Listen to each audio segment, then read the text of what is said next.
मित्रांनो, लक्ष्मीच्या पावलांनी या मालिकेच्या आजच्या भागामध्ये सरोज रागातच विचारते, काय रे अद्वैत, तू या नयनाची सुद्धा बाजू घेणार आहे का?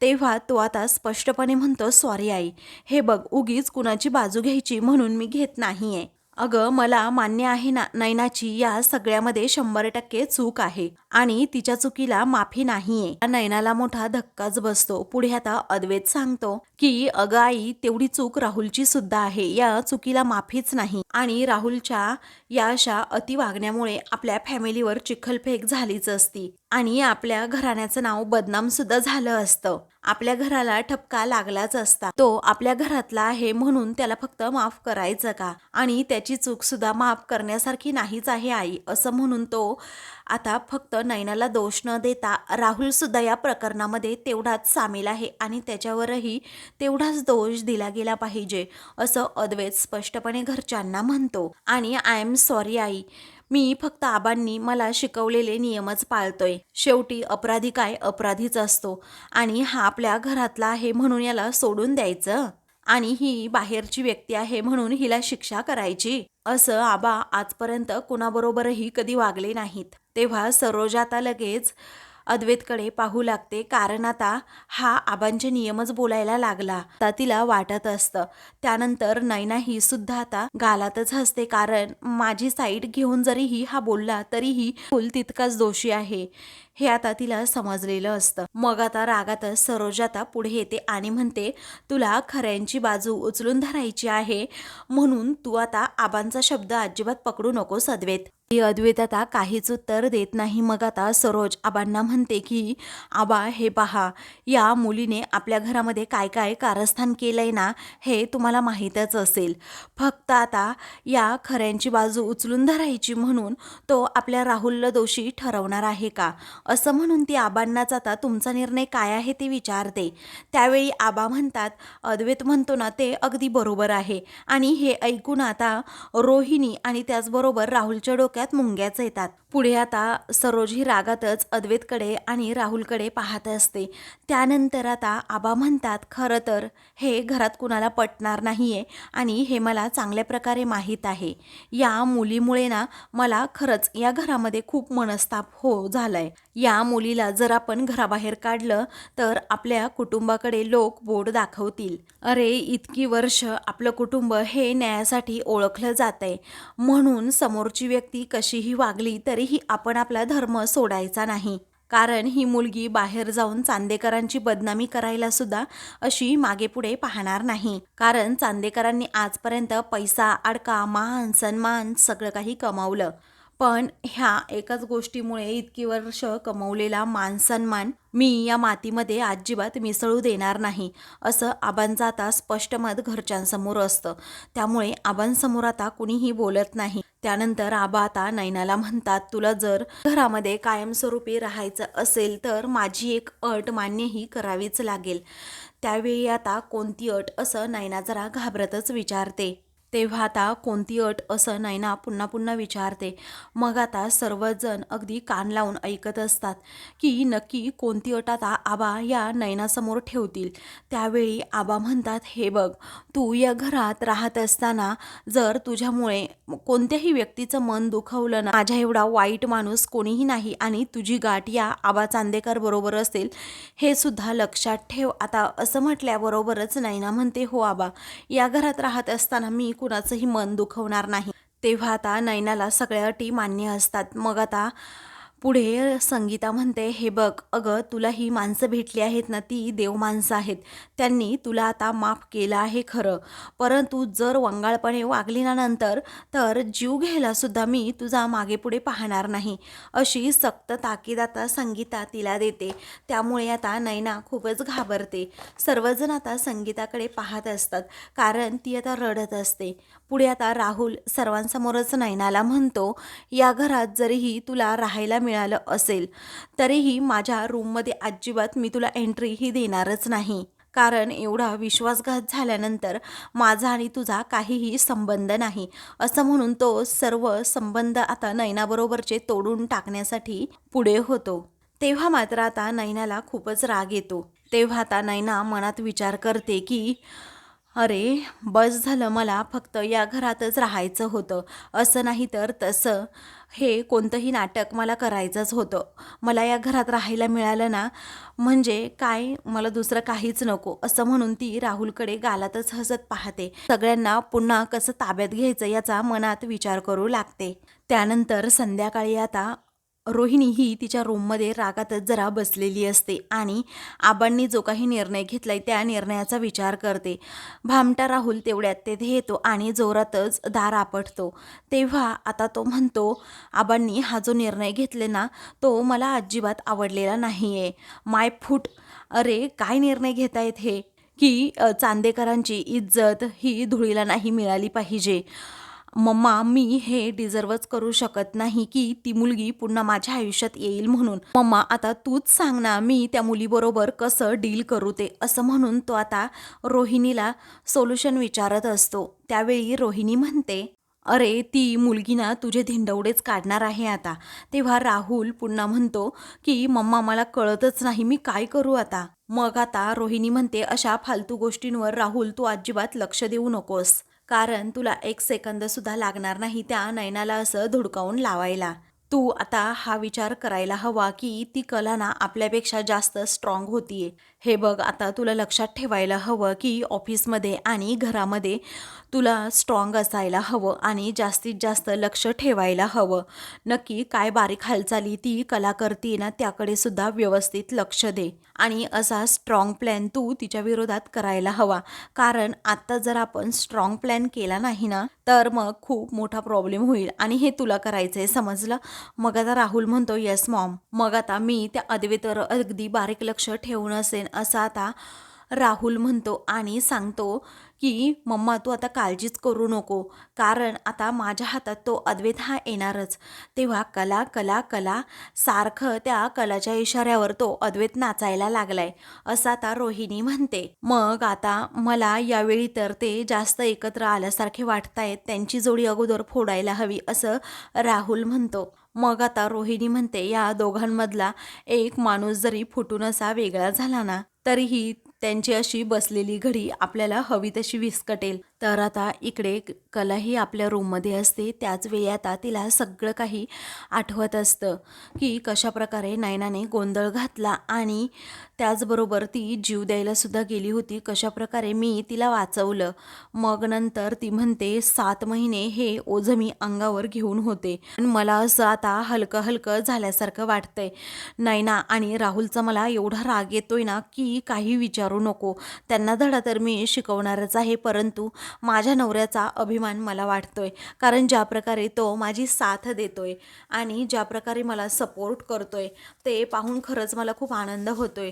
असं म्हणून तिला ते सर्व क्षण आठवत असतात की कशाप्रकारे घरातील सर्वांसमोर माझा हात पकडून मला अगदी नवऱ्यासारखी साथ देत तो नयनाला शोधायला घेऊन गेला होता. आणि हे सर्व क्षण आठवून ती आता खूपच खुश होते. त्याचबरोबर तिला आठवतं की कशाप्रकारे नयनाला माझी माफी मागायला सांगितली होती. तेव्हा ती आता अजूनच विचार करू लागते, गालातच हसते आणि म्हणते, या नयनाताईच्या प्रकरणामध्ये खरंच या अद्वैतने मला खूप साथ दिली आहे आणि राहुल हा घरचा आहे म्हणून त्याची बाजू घेतली, त्याचबरोबर नयनाताई बाहेरची आहे म्हणून तिला असं झिडकारलं, तिची बाजू न घेता न्याय दिला, असंही काही केलं नाही. खरंच किती चांगला आहे चांदेकर. माझं दुकान जेव्हा जळालं होतं तेव्हा स्वतःची पर्वा न करता तो माझ्या मदतीसाठी धावून आला होता आणि माझ्या आईबाबांच्या बाजूने तो वेळोवेळी उभा सुद्धा राहिलाय.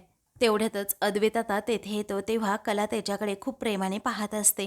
मग आता जोडीदार कसा असावा याचं मूर्तिवंत उदाहरण म्हणजे चांदेकर, असं म्हणून ती त्याच्याकडे प्रेमाने पाहते आणि माझ्या पाठीमागे खंबीरपणे उभा राहिला याच्यापेक्षा दुसरं काय असू शकतं. आणि नवऱ्याकडून हीच तर एका बायकोची अपेक्षा असते. मग आता ती त्याच्याकडे खूप वेळ अशी प्रेमाने पाहत असते. तेव्हा अद्वैत आपला काम करत असतो. त्यावेळी आता तो मोबाईलमध्ये पाहतो, कारण त्याला समजलेलं असतं की ही खरे ना माझ्याकडे पाहतीये. काही वेळानंतर त्यालाच आता कसं तरी होतं. तो आता उठतो आणि कलाच्या डोळ्यासमोर चुटकी वाजवतो आणि काय काय पाहतीयस की काय खरे असं तो विचारतो. मग आता कला म्हणते मला ना तुझं कौतुक करायचंय. तेव्हा आता तो म्हणतो मग कर की, कुणी थांबवलंय तुला. तेव्हा कला आपली बडबड करू लागते आणि म्हणते की कसं आहे ना चांदेकर, अरे तू आज नयनाताईला दोषी ठरवलं नाही, त्याचबरोबर राहुलची सुद्धा बाजू घेतली नाही. अगदी योग्य न्यायनिवाडा केलास, अगदी व्यवस्थित समतोल साधलास आणि जे खरं आहे त्यासाठी कोणतीही भीडभाड न करता उभा राहिलास आणि योग्य तो स्टँड घेतलास. हे कौतुकास्पद आहे आणि कमाल आहे. अरे चांदेकर, तुझ्यासारखा स्टँड घेता यायला हवा, परंतु त्यासाठी ना माणसामध्ये तसा कॉन्फिडन्स सुद्धा हवा. तेव्हा आता अद्वैत म्हणतो मग आहेच मी कॉन्फिडंट, तुला डाऊट आहे का काही. मग आता कला हसते आणि म्हणते आपल्या रूममध्ये ना मी हरभऱ्याचं झाड सुद्धा लावून घेते हा. मग आता अद्वैत तिच्याकडे पाहतच राहतो. त्यानंतर आता कला विचारते काय रे अद्वैत, आपण किती छान टीम आहोत ना रे. तेव्हा अद्वैत आता रागातच विचारतो काय. मग आता ती म्हणते अरे टीम, आपण छान टीम आहोत ना. मग आता तो म्हणतो ते कळलं मला, पुढे काय. तेव्हा ती म्हणते अरे संगम. तो म्हणतो अगं कळलं, पण पुढे काय. तेव्हा ती म्हणते तेवढा तू हुशारच आहे, पुढे मी काय म्हणणार आहे हे तुला कळायला हवं ना. मला आता एकच विचारायचंय तुला की हे बघ, एरवी आपण कितीही भांडत असलो ना तरीही वेळ आल्यानंतर आपण दोघेही एका टीममध्येच एकत्र राहून अगदी व्यवस्थित काम करतो. ती आता त्याला सारखीच विचारू लागते की आवडते की नाही टीम, सांग ना.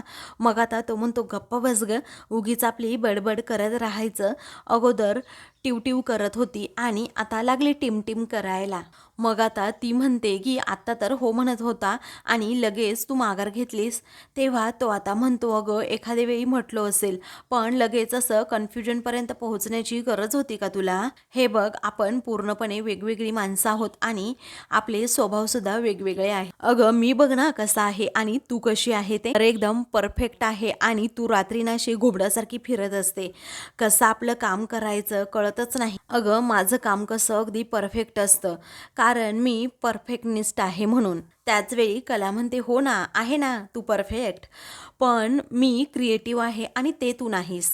मग आता अद्वैत स्वतःहून म्हणतो हो, म्हणजे तुझ्याकडे सुद्धा मुद्दे आहेत ना, आपण एका टीममध्ये नाही आहोत हे प्रूव्ह करण्यासाठी. अगं आपण संपूर्ण वेगवेगळ्या स्वभावाची माणसं आहोत, त्यामुळे आपण काय एका टीममध्ये येऊ शकत नाही असं तो आता म्हणतो. तेव्हा ती आता म्हणते अरे पण माझं पूर्ण बोलूनच झालेलं नाहीये. अरे आपण एक टीम आहोत ना याची माझ्याकडे सुद्धा काही काही कारणं आहेत आणि काही उदाहरणं सुद्धा आहेत. तेव्हा तो आता म्हणतो की ओके मग सांग. त्याच वेळी आता ती म्हणते अरे असं काय करतो चांदेकर, हे बघ तुला जेव्हा अस्थमाचा अटॅक आला होता तेव्हा घरात कोणीही नव्हतं, मग मी तुला मदत केली की नाही. मग त्यानंतर माझ्या दुकानाला आग लागली तेव्हा तू मला मदत केली. मग तेव्हापासून ते आत्तापर्यंत जंगलामध्ये मी हरवले होते तेव्हापासून तर आत्तापर्यंत अरे ऑफिसमध्ये आपण एकत्र अगदी सक्सेसफुली काम करतो. ते तुझ्यावर विनयभंगाचा आरोप झाल्यापासून आपण एकत्र टीम म्हणून काम करत होतो. विनयभंगाचा आरोप झाला तेव्हा कोणी सोडवलं तुला त्या प्रकरणामधून असं आता कला विचारते. म्हणजे माझ्या मदतीला तू नेहमी धावून येतोस आणि तुझ्या मदतीला मी नेहमी धावून येते. आणि आता तू आजच बघ ना, जेव्हा नयनाताई हरवली आहे, सापडत नाहीये, तेव्हा तू सुद्धा माझ्याबरोबर अगदी तिला शोधायला आलास आणि आपण दोघांनी मिळून तिला शोधून आणलं, हो की नाही चांदेकर असं म्हणून ती त्याला विचारते. तेव्हा अद्वैत हसतच हो असं म्हणतो. तर आता दुसरीकडे संगीता आणि कलाचे बाबा हे घरी आलेले असतात. तेव्हा आता कलाचे बाबा विचारतात काय ग संगीत, अशी कशी निघाली ग ही मुलगी की आपण संस्कार करण्यासाठीच कमी पडलो. तेव्हा संगीता आता नकारार्थी मान हलवते आणि लगेच काजलला आवाज देते. काजल हो असं म्हणून पटकन आता संगीतासाठी पाणी घेऊन येते. पुढे आता कलाचे बाबा म्हणतात की लाजेने माझी मान खाली गेली, घरच्यांशी जरा मान ठेवून बोलायला हवं. पण नयना काही ऐकतच नाही. इथे तर अगदी प्रतिष्ठित चांदेकर होते आणि आबा चांदेकर म्हणजे केवढं मोठं प्रस्थ आहे आणि त्यांच्या समोरच म्हणजे आबांसमोरच त्याचबरोबर घरच्यांसमोर ही नयना तोंड वाचा करून बोलत होती. आता काही बोलायला राहिलं नाही म्हणूनच ती जरा गप्प झाली, आत्महत्या करायला गेली. मग पुढे आता संगीता म्हणते की कसं आहे ना, नैनीचा स्वभावच पहिल्यापासून असा हट्टी आणि भेकट आहे. कारण ती दुसऱ्यांच्या मनाचा कधीही काहीही विचार करत नाही. पण आपलं तेच खरं असं तिचं नेहमी म्हणणं असतं. ही कसं वागत होती तिथे सर्वांसमोर. डोहाळे जेवणाचा तमाशा झाल्यानंतर मी तिला म्हटलं होतं की घरी चल, परंतु तिने माझं ऐकलंच नाही. सर्वांसमोर असा तिने हात झिडकारला.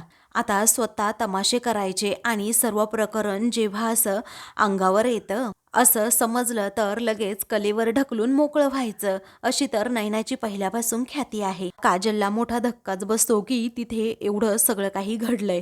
मग त्यापुढे ती आता विचार करतच राहते. पुढे आता संगीता म्हणते की एवढं सुद्धा नैनीला कळायला नको का की कलामुळे तिला त्या घरामध्ये जागा मिळालीये. वेळी आता कलाचे बाबा म्हणतात, म्हणजे एवढं सगळं होऊन देखील अद्वैतरावांनी आपली बाजू सर्वांसमोर मांडली. म्हणजे राहुलरावांची जेवढी चूक आहे ना, तेवढी चूक नयनाची सुद्धा आहे. म्हणजे कुणालाच असं आजदुजं त्यांनी केलं नाही.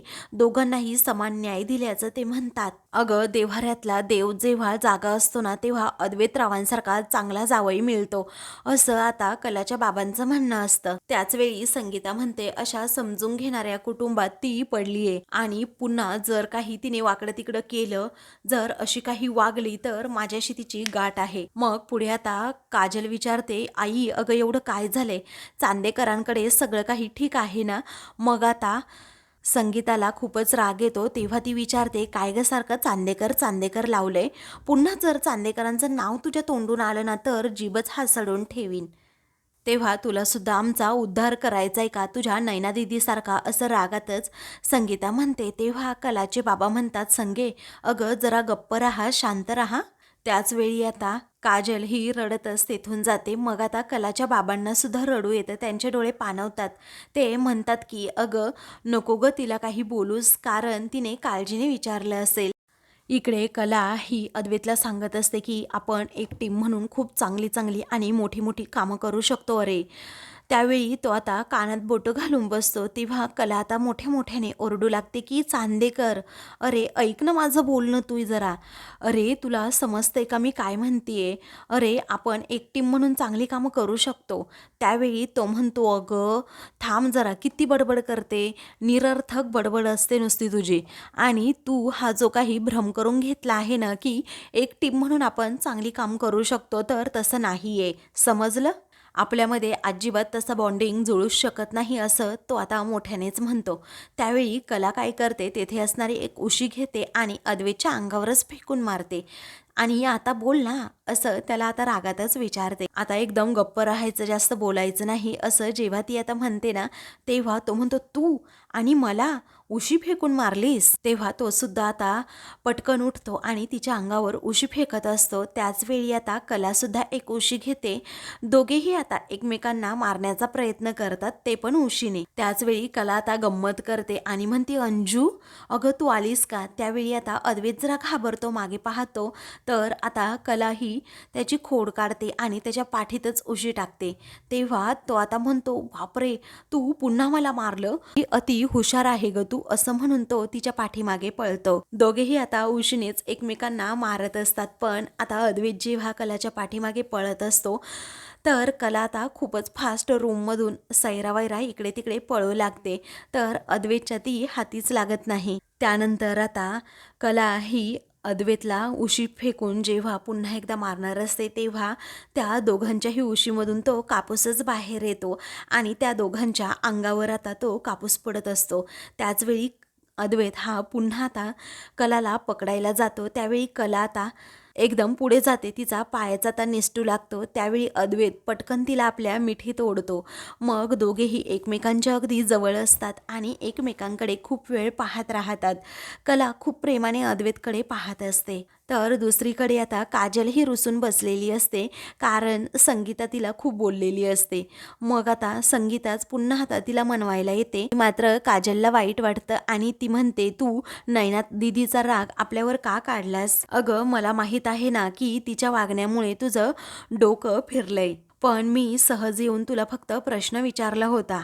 कारण आपल्याला ना खूप टेन्शन आलंय या सगळ्याचं, कारण दुसरी कोणतीच गोष्ट आपल्या डोक्यात नव्हती. कलाचे बाबा म्हणतात, हे बघ आई तुझ्यावर ओरडली म्हटल्यानंतर तुझ्यावरती चिडली आहे असं नाही बाळा, अगं तिलाही त्रास होत असेलच ना. तेव्हा आता ती म्हणते की कसं असतं ना बाळा, जेव्हा माणसाला दुधाचा चटका लागतो ना तेव्हा माणूस असा ताकही फुंकून पितो. तेव्हा काजल आता लगेच संगीताला जवळ घेते आणि दोघीही एकमेकींना मिठी मारतात आणि रडत असतात. तर दुसरीकडे आता कला आणि अद्वैत हे दोघेही पटकन बाजूला होतात. मग आता ती आपला डोळा असा चोळत असते, त्यावेळी काय झालं अगं आता, अद्वैत आता विचारतो. त्यावेळी ती म्हणते अरे डोळ्यात काहीतरी गेलं. मग आता तो म्हणतो पाहू, असं म्हणून तो डोळ्यामध्ये फुंकर मारत असतो. तेव्हा कलाला ते पाहून खूप छान वाटतं आणि त्यानंतर ती आता त्याची गंमत करते आणि पटकन आता त्याचं लक्ष नसताना उशी घेते आणि त्याला खूप मारते. मग आता तो पटकन बेडवर जातो. तेव्हा दोघांच्या मध्ये जो झोपण्यासाठी त्यांनी पडदा बांधलेला असतो ना, तो पडदा मध्ये मध्ये येतो. तेव्हा तो म्हणतो बापरे, हा पडदा का मध्ये येतोय सारखा. मग आता ती म्हणते अरे माझ्या डोक्यात सुद्धा हाच विचार होता, हा पडद्यामध्ये येतोय म्हणून. अरे बघ ना, आपण एक टीम आहोत, आपण सारखा सारखा विचार करतो. मी म्हटलं होतं ना अरे चांदेकर तुला, आपण सारखा विचार करतो म्हणून. तेव्हा तो म्हणतो नाही हा, मला अजिबात असं वाटत नाही. आता टायमिंग सांग बरं. त्यावेळी ती विचारते कसलं टायमिंग. तेव्हा आता तो म्हणतो की मग हा पडदा काढून टाकायचा विचार कसा आला कसा तुझ्या डोक्यात. मग आता ती विचारते नक्की कसं ते तर सांग. त्यावेळी तो म्हणतो 3.5 मिनिटांपूर्वी की 4.25 मिनिटांपूर्वी.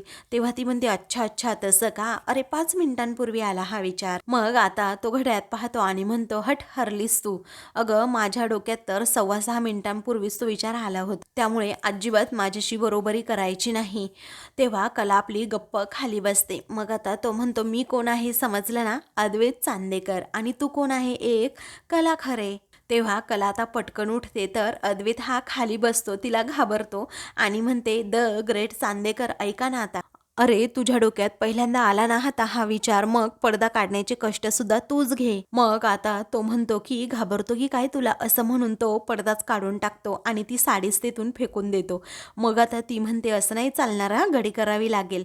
तो म्हणतो अंजू करेल घडी. तेव्हा अंजू अजिबात घडी घालणार नाही, तूच तुझी घालायला हवी, असं आता लगेच कला त्याच्याकडे हट्ट करते. मग आता तो म्हणतो दोघांच्या मध्ये पडदा होता म्हटल्यानंतर 50-50%.